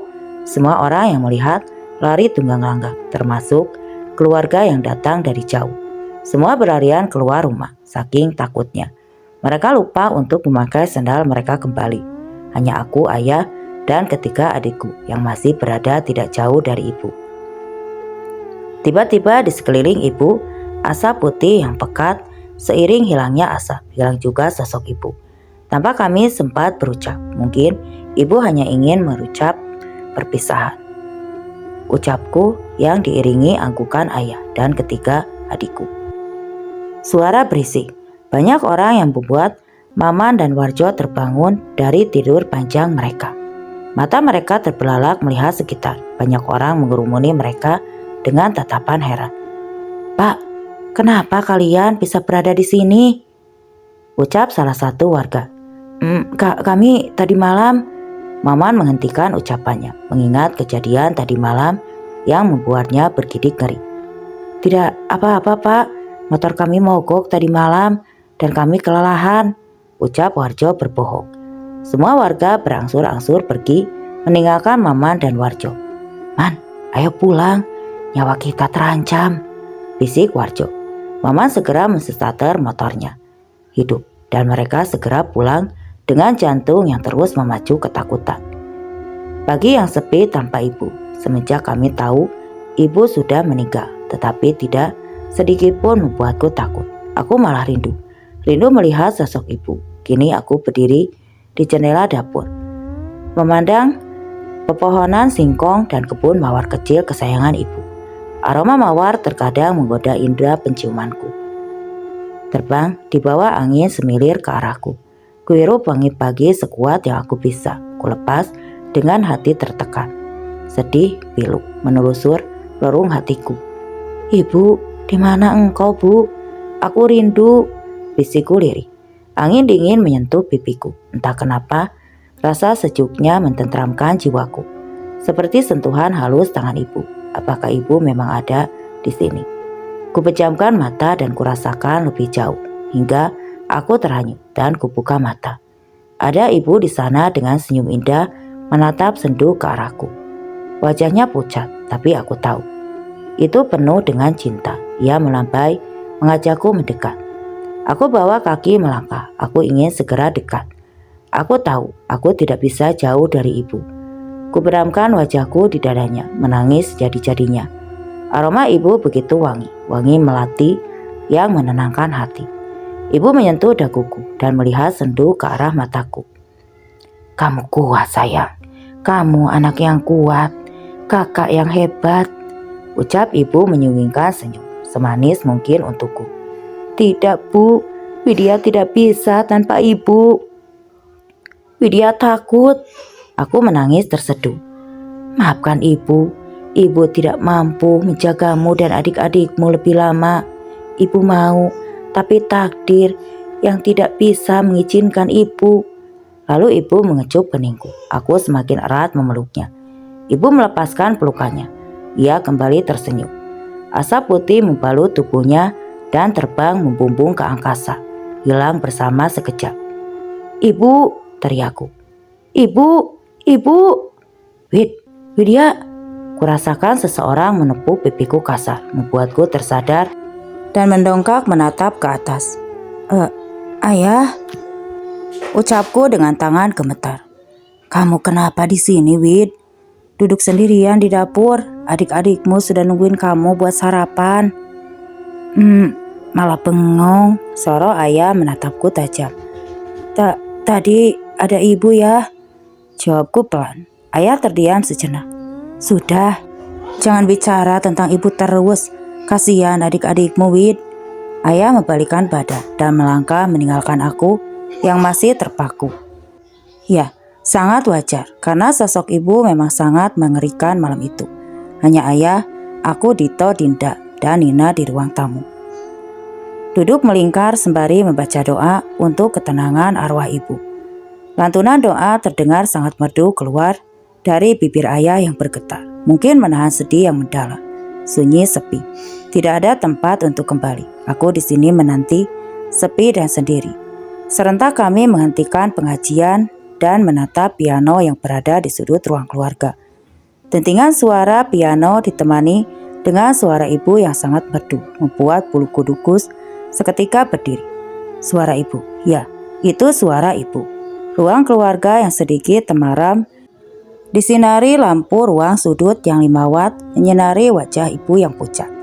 Lantunan suara merdu yang mendayu membuat kami terhipnotis antara takut dan bahagia. Nina beranjak dari duduknya, namun ayah segera menggapai tangannya. Nina berontak. Ayah tetap menggeleng dan menahan langkahnya hingga Nina menangis terisak. Ibu menghentikan lagunya. Ia menatap tajam ke arah ayah. Semua menjadi ketakutan dan saling berpelukan. Nina tetap berontak dan berusaha menggapai ibu dari kejauhan. Ibu tegak dan menunjuk ke arah ayah. Matanya melotot mengerikan. Lepaskan anakku. Suara ibu terdengar sangat nyaring dan memekakan telinga. Pergi, Mar, dunia kita sudah berbeda. Jangan ganggu aku dan anak-anak lagi. Pekik ayah. Ibu jangan tinggalkan Nina, Bu. Ratap Nina berusaha menggapai tangan ibu. Wush. Angin kencang menabrak tubuh ayah hingga ayah terpental membentur dinding. Brak. Ayah mengadu kesakitan. Ayah! Teriak kami serentak dan berhamburan memeluk ayah, menolong ayah untuk bangun. Tanpa kami sadari Nina berlari menuju ibu. Nina mana? Nina! Teriak ayah. Kami saling berpandangan. Nina! Warjo meringkuk ketakutan di dalam kamar. Istrinya berulang kali mengetuk pintu, tetapi Warjo tidak jua menyaut. Hujan petir menyambar disertai angin kencang. Suara ranting yang beradu seperti suara cakaran kuku-kuku tajam. Bunyi hujan seperti suara telapak kaki di atas atap. Warjo menggigil ketakutan. Mata ia tutup dengan paksa. Pluk. Sesuatu jatuh tepat mengenai hidungnya yang mekar. Menggeliat membuat hidung Warjo merasakan geli yang teramat sangat. Benda itu bergerak memaksa Warjo membuka matanya. Dia ambil dan dia tatap benda itu dengan seksama. Benda berwarna putih itu menggeliat bergerak tak menentu. Belatung, dari mana ini? Ucap Warjo lirih. Warjo mendongkak ke atas langit-langit kamar. Ia ingin teriak, namun suaranya tersendat di tenggorokan. Matanya melotot melihat makhluk yang sekilas di atas kepalanya. Makhluk itu tertawa lebar hingga mengkoyak pipinya. Darah menetes dari mulut makhluk itu, keluar belatung-belatung besar. Sebesar jari bayi menggeliat masuk ke dalam mulut Warjo yang ternganga lebar. Dapat Warjo rasakan makhluk kecil itu menggerogoti tenggorokannya dan menari-nari menggelitik mulutnya. Kelabang sebesar jempol orang dewasa masuk sesuka hati. Warjo menahan rasa sakit yang teramat. Tak mampu bergerak, membela diri hanya mampu pasrah dan menahan perih. Di keningnya yang lebar, jantungnya berdebar kencang. Tok tok tok. Bang Warjo, kamu kenapa bang? Suara istri Warjo dari luar membuat Warjo tersadar dari mimpi buruknya. Ia bergidik ngeri mengingat mimpinya barusan. Dengan gemetar, Warjo melangkah mendekati pintu, membukanya, dan ia tampak sangat pucat melihat wanita di hadapannya. Wajah Marni, wanita malang yang ia bunuh, malam itu tersenyum manis menatap ke arahnya. Matanya yang bulat memancarkan kebencian yang mendalam. Masih teringat jelas diingatannya saat Marni memohon kepadanya. Bias rasa bersalah itu terekam jelas di wajah Warjo saat itu. Maafkan aku, ibu. Aku tidak tahu namamu. Ampuni aku, Bu. Warjo bersimpuh dan menangis di kaki wanita itu. Plak. Sebuah tamparan mendarat di pipi Warjo. Merah. Warjo berkesiap dan memegang pipinya yang panas. Ia mendongkak melihat wajah wanita itu berubah. Kenapa kamu kayak gini? Bentak istrinya. Maafin abang Juleha. Abang sudah tega memperkosa dan membunuh wanita yang hendak pergi ke pasar, Dek. Sekarang abang diteror terus, Dek. Tolong abang. Warjo masih bersimpuh di kaki istrinya. Ya Allah, kejamnya kau, Bang. Aku tidak mau punya suami pembunuh. Kau harus bertanggung jawab atas perbuatanmu, Bang. Isak istrinya. Dilepasnya tangan Warjo yang melingkar di kakinya. Warjo berteriak, dadanya terasa sesak. Kini ia menyesali perbuatannya. Dari kejauhan lampu motor Maman menyorot seorang gadis cantik yang tubuhnya aduhai meleknya. Jiwa kelelakiannya tiba-tiba saja muncul. Gairah menjolak melihat wanita itu berjalan melengak-lengok memamerkan tubuhnya. Paha putih si wanita. Wanita itu menatapnya dengan senyum yang menggoda. Mau kemana, Neng, malam-malam begini? Goda Maman yang mengerlingkan mata. Biasa Mas, jualan. Jawabnya dengan centilnya. Di dagu Maman membuat Maman semakin bernafsu melihatnya. Jualan itu. Maman menunjuk wanita dengan gaya genitnya. Mas mau coba? Malam ini setengah harga saja. Saya obral loh Mas. Dari tadi sepi, belum ada pelanggan. Rayu si wanita. Darah Maman seakan berdesir. Nafsunya sudah diubun-ubun. Seperti tertimpa durian runtuh. Kapan lagi bisa menikmati wanita cantik dengan yang harga ramah di kantong? Tidak menunggu lama, Maman membawa si wanita ke gubuk yang jauh dari pemukiman. Gubuk reot yang lama tidak dihuni di tengah area persawahan. Ayo buka, Mas sudah tidak sabar, ucap Maman penuh nafsu. Napasnya memburu. Bukain dong Mas, ucap si wanita dengan manja. Wajah cantik si wanita terlihat samar-samar terkena cahaya bulan. Maman mulai menggerayangi bagian punggung wanita yang terasa sangat mulus. Ia membuka resleting dengan tergesa. Ia mulai meraba bagian punggung belakang wanita. Maman sangat menikmati kulit mulusnya. Hingga Maman merasakan sesuatu yang lembek dan bergerak-gerak di belakang tubuh si wanita. Segera ia menarik tangannya. Matanya terbelalak melihat tangannya yang berumuran darah juga nanah. Dia melihat belatung-belatung putih yang menari-nari manja, serta merta Maman melihat wanita di hadapannya. Wajah wanita itu berubah busuk, penuh lubang dan luka merah bernanah. Mulutnya menganga mengeluarkan darah beserta kelabang dan belatung-belatung besar. Maman berteriak dan segera berlari keluar dari gubuk dengan tergesa. Wanita dengan gaun merah darah itu terbang mengikutinya sambil tergigit, membuat Maman gemetar. Mau kemana kamu, Man? Kamu harus mempertanggungjawabkan atas semua perbuatanmu, pekik si wanita merah.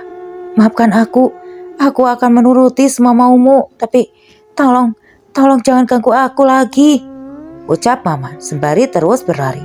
Napasnya terasa tercekat, ia sangat lelah hingga kakinya gemetar. Beruntung dari kejauhan, ia melihat rombongan pria yang baru pulang dari masjid. Maman memanggil dan melambaikan tangannya hingga tidak sadar kakinya tersandung batu. Para pria mendekat dan menolong Maman. Si wanita tak lagi mengejarnya. Kali ini Maman selamat. "Nina, Nina!" Kami serentak mencari Nina ke semua sudut rumah. Tetapi Nina tak juga ditemukan. Sedih, marah, takut bercampur menjadi satu. "Di mana Nina? Kenapa ibu tega mengambil Nina? Apa ibu sudah tidak sayang pada kami?" Samar-samar kami mendengar suara ibu dari dalam kamarnya. Kami saling menatap ragu karena tadi sudah mencari ke kamar ibu. Dan ayah orang pertama yang berlari menuju kamar ibu. Ibu ada di sana bersama Nina. Ibu dengan cinta menimang Nina seperti biasa. Nina tampak lelap di dalam dekapannya. Ibu tampak cantik walaupun memakai gaun panjang. Tidak ada lagi wajah amarah di sana. Aku tidak berani mendekat. Ia menatap ibu dengan berurai air mata. Begitu juga aku dan kedua adikku. Kami sungguh terharu melihat pemandangan seperti ini. Ia menoleh dan tersenyum manis menatap kami yang berdiri mematung. Tubuhnya kemudian dibalut asap putih dan terbang membumbung memasuki ventilasi dan hilang dalam sekejap. Ayah melangkah mendekati Nina, begitupun kami anak-anaknya. Di tepi ranjang kami saling berpelukan, menangis sejadi-jadinya. Kami takut. Takut bukan karena sosok ibu yang masih menghantui, namun takut jikalau Nina ikut dengan ibu dan kami akan kehilangan Nina selamanya. "Man, Maman!" Pakik Warjo ketika melihat Maman melintas di depan rumahnya. Maman berhenti dan menoleh ke arah Warjo. Motor ia belokkan dan berhenti di depan rumah Warjo. Rumah sederhana berwarna hijau dan banyak tanaman bunga di sekitarnya. Adem dan asri, hasil tangan istri Warjo yang rajin berkebun. Warjo menatap Maman dengan takut. Matanya membulat sempurna dengan bibir gemetar. Gemeretuk gigi yang beradu menandakan melihat kejanggalan sahabatnya itu. "Man, Maman, apa yang harus kita lakukan, Man?" ucap Warjo pelan. Duduk dulu kita, War," ajak Maman menuju kursi di teras Warjo. Kursi kayu berukir dengan bantal yang cukup tebal di atasnya. Mereka menuju kursi dan duduk berhadapan. Maman menatap serius ke arah Warjo yang tampak sangat gusar. "War, aku ragu kalau kita harus menyerahkan diri ke polisi. Aku yakin hukuman berat akan kita terima," ucap Maman dengan suara bergetar. Tapi Man, wanita itu selalu menerorku. Ia sangat menakutkan, Man." Warjo mengepalkan tangan yang mulai berkeringat dingin. "Iya, aku pun sama. Tapi aku lebih takut mendekam dalam penjara, terkurung di dalam dan tidak bisa kemana-mana." Maman memalingkan wajahnya ke jalan. Ia merasa dadanya sesak. "Man, ayolah Man. Kalau harus begini, aku bisa gila." Warjo meremas kepalanya. Ia benar-benar frustasi. "Kalau begitu, kau saja sendiri. Tapi aku ingatkan, jangan kau bawa-bawa aku. Atau..." Maman tidak meneruskan ucapannya. Matanya menyorot tajam ke arah Warjo. "Atau apa, Man?" Warjo balik bertanya. "Atau giliran istrimu yang bernasib sama seperti wanita itu?" Wajah Maman dengan beringas. Nyali Warjo ciut. Ia tahu jika sahabatnya itu tidak pernah main-main di dalam berucap dan ia selalu bisa terbebas dari hukuman karena kepintarannya licin bagaikan belut.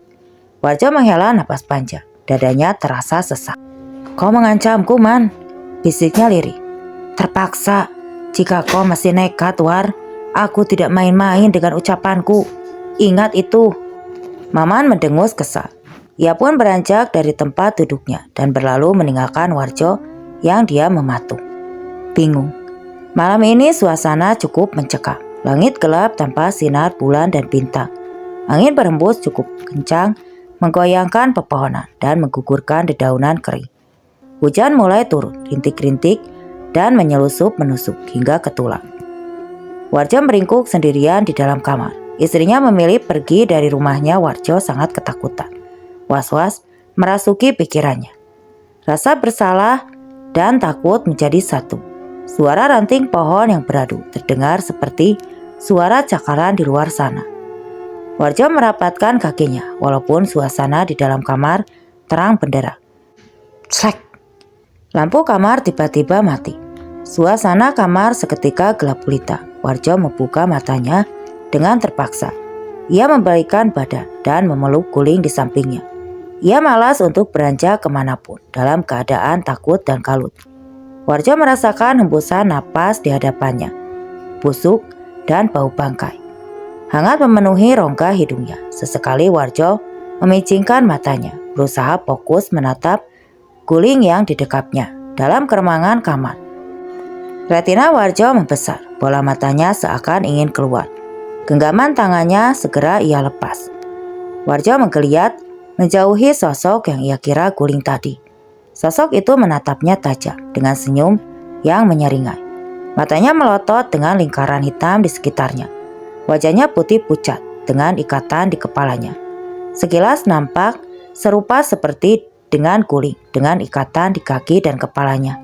Warjo tidak dapat berucap, hanya derai air mata memenuhi wajahnya. Sosok itu tertawa kencang. Ia tidak bergerak, hanya menatap tajam ke arah Warjo. Aku mohon, ampuni aku. Aku akan menyerahkan diri ke polisi. Aku akan bertanggung jawab, ucap Warjo dengan bibir bergetar. Sosok itu tidak menjawab, hanya tergigit ngeri membuat bulu kuduk Warjo berdiri. Warjo tidak mampu berlari, ia hanya pasrah. Sosok itu tiba-tiba dikelilingi asap tebal dan dalam sekejap hilang dari pandangan. Lampu kembali hidup. Warjo berucap syukur berkali-kali. Tekadnya sudah bulat. Besok ia akan menyerahkan diri ke kantor polisi. Ia tidak ingin terus diteror makhluk mengerikan berulang kali. Ini sudah jadi konsekuensi dari perbuatan keji yang Warjo lakukan. Setiap tengah malam Nina selalu menangis memanggil ibu. Dan aku sudah terbiasa melihat ibu yang selalu datang lewat tengah malam. Hanya untuk membelai dan mencium Nina hingga Nina tenang. Ibu, aku tahu ibu bukan lagi manusia seperti dulu. Ia selalu datang memakai gaun panjang dengan rambut terurai. Ibu pun selalu tersenyum jika berpapasan denganku. Ayah pun tahu, ibu selalu datang hanya untuk menenangkan Nina. Ibu tidak jahat, ia tidak mengganggu kami sekalipun jika lewat tengah malam.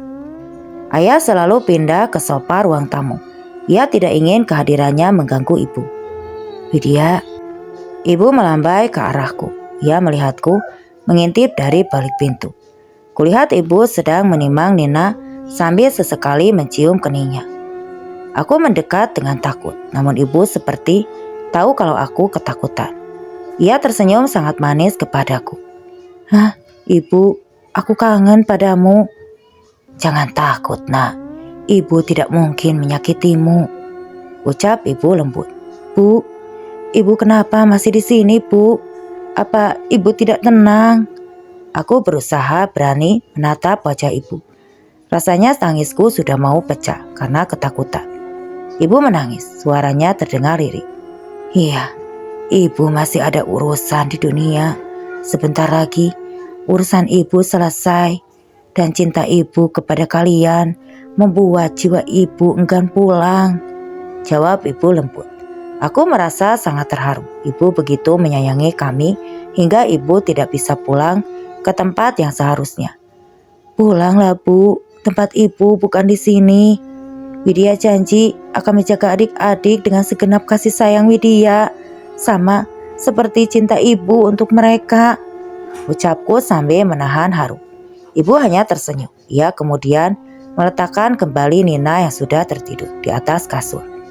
Ibu tahu sayang, ibu percaya padamu, tapi izinkanlah ibu bersama kalian untuk beberapa hari saja. Begitu urusan ibu selesai, ibu akan pergi. Ibu melambai dan kemudian hilang tidak berbekas. Kulangkahkan kaki mendekati Nina yang tertidur pulas.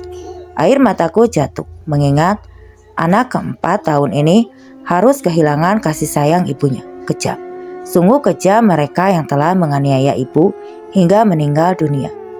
Mereka memisahkan paksa ibu dan anak-anaknya. Mereka dengan bebas berkeliaran di luar sana, sedangkan kami di sini merasa merana karena kehilangan ibu yang kami kasihi. Ibu, aku tahu Kini ibu tersiksa. Tenanglah Bu, tenangkan hatimu agar jiwamu damai. Ikhlaskan ini sudah takdir ya Bu. Cobalah menerima ini Bu, agar ibu bisa damai dan tenang. Ibu selalu ada di hatiku. Aku sangat mencintai ibu. Nina sayang kakak akan selalu ada di dekatmu. Nina mencintai dan menjagamu. Tidurlah adikku Nina, adikku yang cantik, adikku yang gembul. Kau tidak boleh terus menangis adikku. Tawamu harus kembali menceriakan hari-harimu. Kakak janji badai ini pasti berakhir. Kakak janji. Warjo bergegas melangkah seorang diri tanpa Maman ataupun istrinya.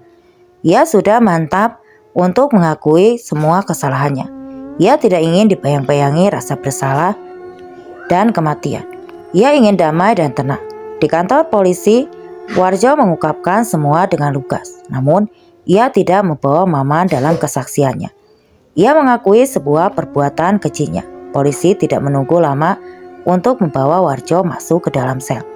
Sidang akan segera menyusul. Warjo tidak gentar, ia malah merasa lega. Dalam hatinya terselip rasa sesal yang teramat. Ia tahu, karena perbuatannya, ia telah memisahkan wanita itu dari orang-orang yang ia cintai. Ia ingin mengucapkan maaf, walau hanya mampu di dalam hati ia ucapkan. Dinding-dinding di dalam sel dan lantai teras semen tidak membuat nyali Warjo ciut. Ia menatap halaman kosong di depan selnya yang hanya diterangi lampu 5 watt.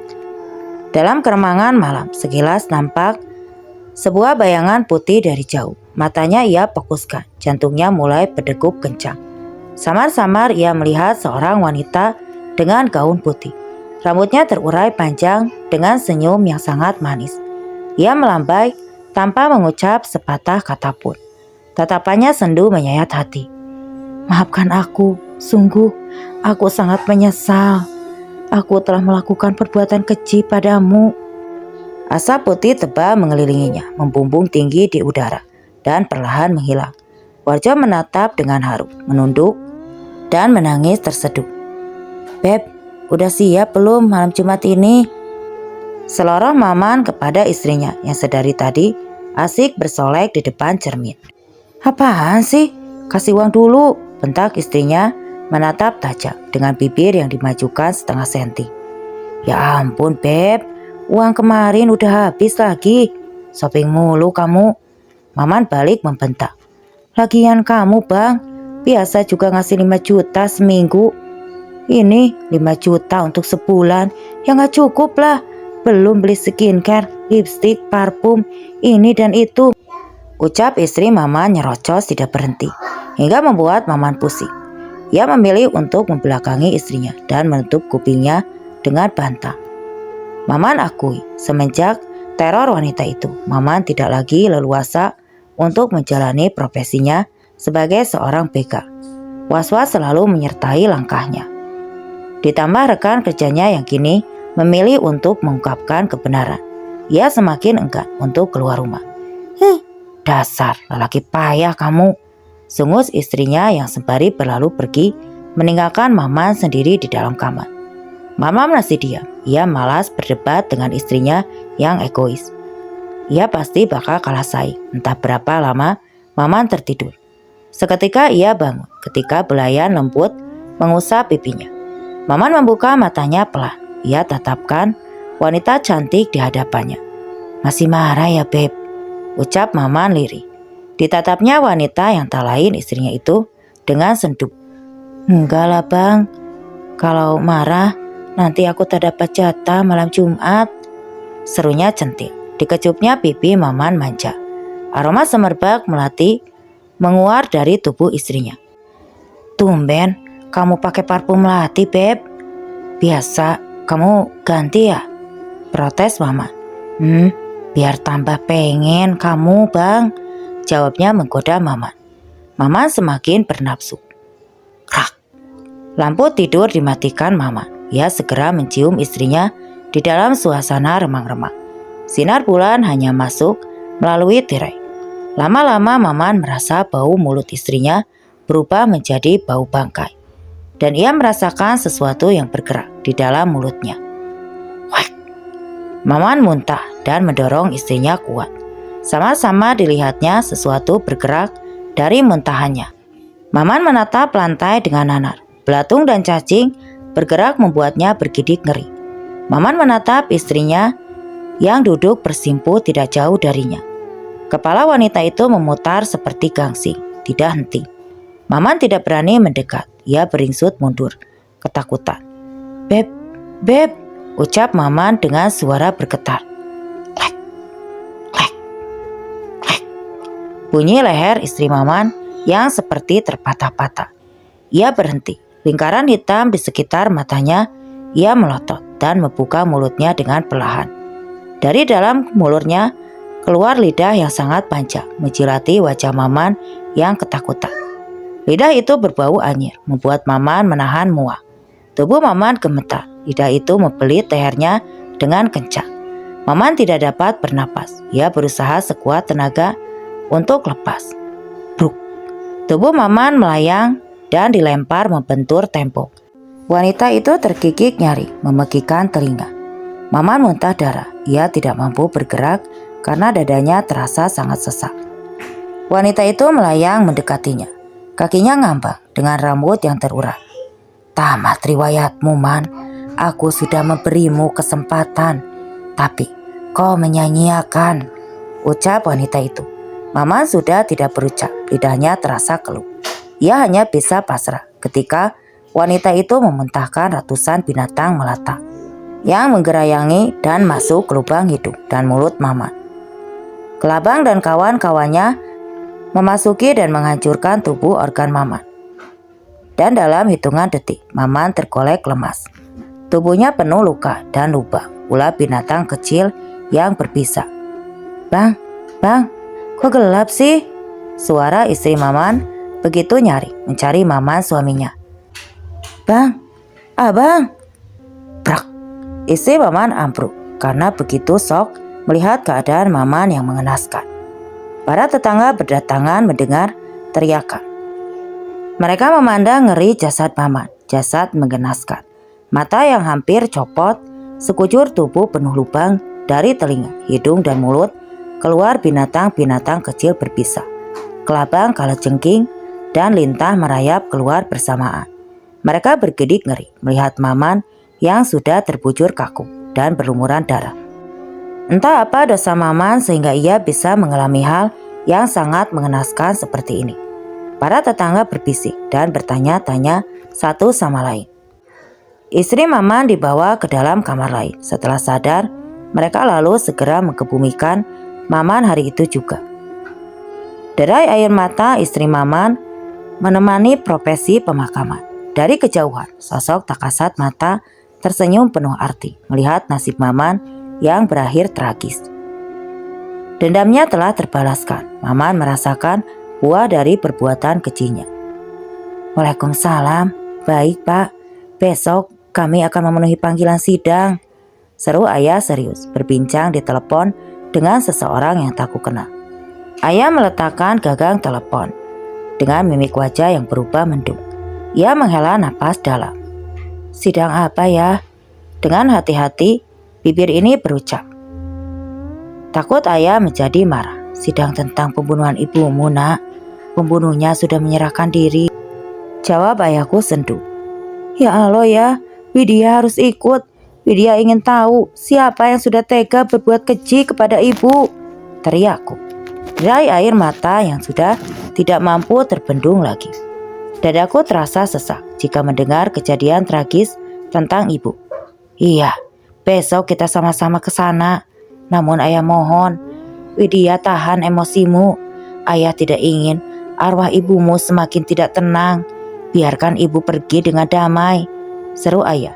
Ia menggenggam tanganku erat, terisak. Aku tahu, ayah pun sakit hati dan terluka. Bias kesedihan dan tertekan terlihat jelas di raut wajah ayah. Aku pun tertunduk dan kami sama-sama terisak. Perih dan teriris, luka yang belum mengering itu seakan kembali berdarah. Adik-adik keluar dari kamar bersamaan mendengar isak tangisku dan ayah. Mereka memeluk kami tanpa mengerti apa yang sedang terjadi. Kami memilih diam.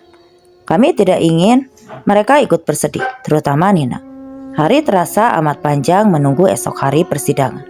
Aku sudah tidak sabar melihat sosok pria tega pembunuh ibu. Dadaku seketika sakit jika mengingat hal itu. Nina, kamu belum tidur, Dek? Ucapku begitu melihat Nina yang tiba-tiba muncul di kamarku seperti biasa dengan menggendong boneka Hello Kitty kesayangannya. Ia menggeleng dan beringsut mendekatiku. Ia menatapku dalam dan memelukku erat. Kakak, ibu tadi datang, tapi ibu bilang ibu tidak bisa datang lagi. Nina sedih, Kak. Ku dengar Nina terisak. Ku pegang wajah Nina dan menatap Nina. Ia mendongak dan melihat jauh ke dalam mataku. Sebisa mungkin aku sembunyikan bias kesedihan. Aku tidak ingin Nina bertambah sedih. Nina, ibu ada urusan. Dia harus pergi jauh sekali. Tapi di dalam sini, ibu selalu menemani.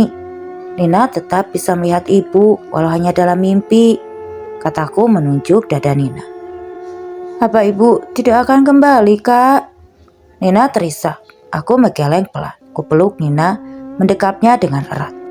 Kakak yang akan gantikan ibu. Kasih sayang kakak sama seperti ibu. Kakak sayang Nina dan kakak akan selalu ada dan menjaga Nina.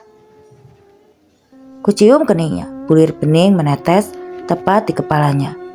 Ikhlaskan ibu, Nina, biarkan ibu tenang di sana.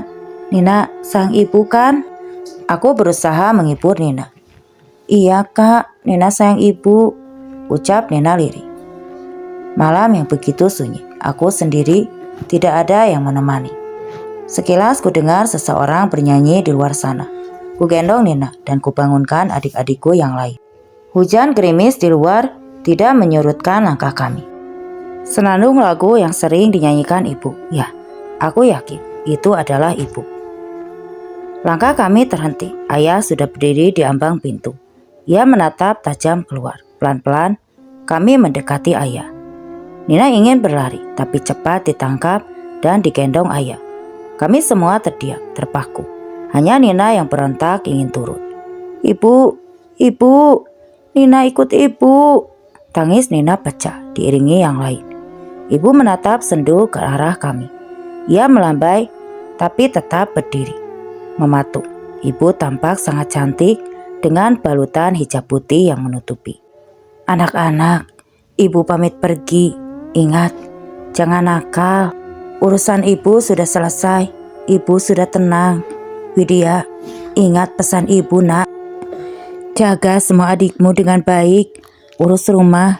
Ibu minta maaf karena tidak bisa lagi menjaga kalian. Nina, ikhlaskan ibu ya, nak. Nurut sama kakak. Ayah, ibu minta maaf karena belum bisa menjadi istri yang terbaik. Tapi yang harus ayah tahu, ibu sangat mencintai ayah. Kami semua mengganggu mendengar ucapan ibu. Tangis haru membasahi pipi melihat kepergian ibu. Ibu tersenyum sangat manis ke arah kami. Mungkin inilah senyum terakhir yang bisa kami lihat. Dari wajah cantik ibu, angin bertiup semilir membuat gaun ibu melambai ke sana kemari. Ia kemudian berbalik dan terbang membumbung tinggi ke atas langit. Kami menatapnya hingga ibu benar-benar hilang di telan malam. Ya, aku sadar, dunia kami sudah berbeda. Aku tidak ingin menyimpan dendam. Takdir yang dijalani ibu memang tragis, tapi tetap ada kata maaf untuk mereka yang melakukan kesalahan. Begitupun dengan pembunuh ibu. Aku memilih untuk memaafkan seperti permintaan ayah. Aku hanya ingin ibu tenang daripada menyimpan dendam. Aku lebih memilih untuk fokus mengurus ketiga adikku, terutama Nina, adik bungsuku. Hari persidangan ibu tiba, suasana berjalan hikmat. Tidak ada caci maki, semua berjalan dengan sangat lancar. Pria pembunuh ibu yang bernama Warjo itu menjawab pertanyaan dengan baik dan mengakui semua perbuatannya. Ia pun menyampaikan kabar jika temannya yang sudah menghabisi ibu sudah tiada dan kini Warjo menjadi pelaku tunggal. Ia pun dijatuhi hukuman 15 tahun penjara, lebih ringan dari tuntutan yang seharusnya seumur hidup. Karena ia mengakui dan menyerahkan diri dengan sukarela. Sebelum kembali dibawa ke dalam sel, ia bersimpuh di hadapanku dan ayah. Ia menangis meminta maaf atas semua perbuatannya. Dengan tegar ayah memaafkan, begitu juga aku. Hatiku lega. Kini pembunuh ibu sudah mendekam di penjara. Ayah merangkulku. Kami berdua berusaha tegar menghadapi kenyataan pahit ini. Walaupun ibu sudah tidak ada di dunia ini, tapi ia selalu ada di hatiku.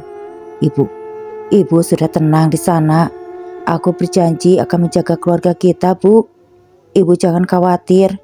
Doa kami selalu kami lantunkan untuk Ibu. Tenanglah di sana, Bu. Tunggu kami, Ibu. Kita akan bersama-sama kembali di suatu saat nanti. Di dunia yang berbeda, dunia yang kekal dan abadi, dunia yang tidak ada sedih dan sakit hati. Dan cerita pun selesai. Oke teman-teman, sekian untuk kisah yang saya bawakan kali ini. Terima kasih untuk yang sudah mampir ke channel ini. Semoga apa yang saya bawakan dapat menghibur kalian semua. Terima kasih, wassalam.